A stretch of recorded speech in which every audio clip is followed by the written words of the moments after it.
Friends, my name is Shubhada, and as a part of HRM assignment, I'll be discussing the topic recruitment policies, methods and procedures of HRM process.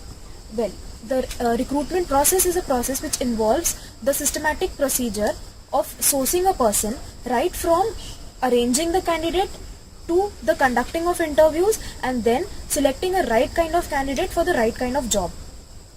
Now, there are some policies which the HR himself should keep in mind. The HR must know what is the purpose of recruitment.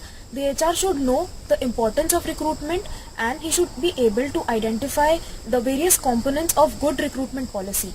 Also, he should be able to analyze and describe the advantages and disadvantages of the recruitment process. The purpose and importance of recruitment is that it attracts and encourages more and more candidates to apply in the organization. Also, it determines the present and the future requirements of the organization, and it also increases the pool of job candidates at very minimum cost. The components of recruitment policy. There are various components that the company itself adheres to, and they are the general recruitment policy in the organization, the recruitment of temporary employees, the selection process, the job description, the terms and conditions of the employment.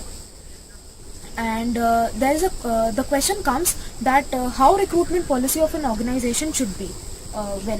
It should focus on recruiting the best potential people.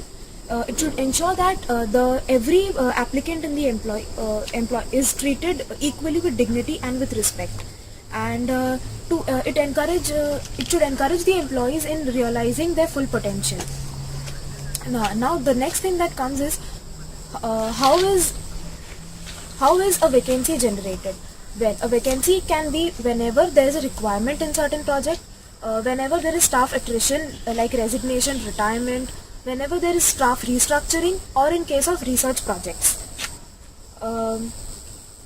The general recruitment process, it starts with determining the vacancy, that is identifying the vacancy.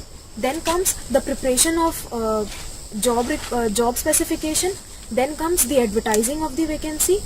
Advertising can be done via the newspapers, social medias, etc. Then it comes how the response is managed.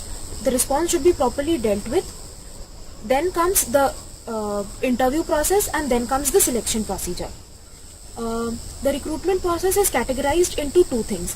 First can be the internal recruitment, and the second is the external recruitment.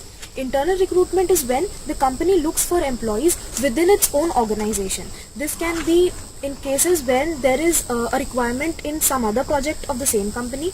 There can be a project shift, or there can be a promotion in the company. And the external requirement is when the people from external to the company are selected. This can be done by job advertisement, by some recruitment agency, by some personal recommendation, or by job fairs. Now there can be advantages and disadvantages of both. First, I'll discuss the advantages and disadvantages that are related to the internal recruitment. The advantages are that it is cheaper and quicker to recruit. It provides opportunity of a promotion, and people are already familiar with the abilities and the limitations of the people, so they will better judge them. And the disadvantages is that it limits the number of applications. And it also the new ideas cannot be they go unnoticed. And now comes the advantages and disadvantages of the external recruitment. The advantages can be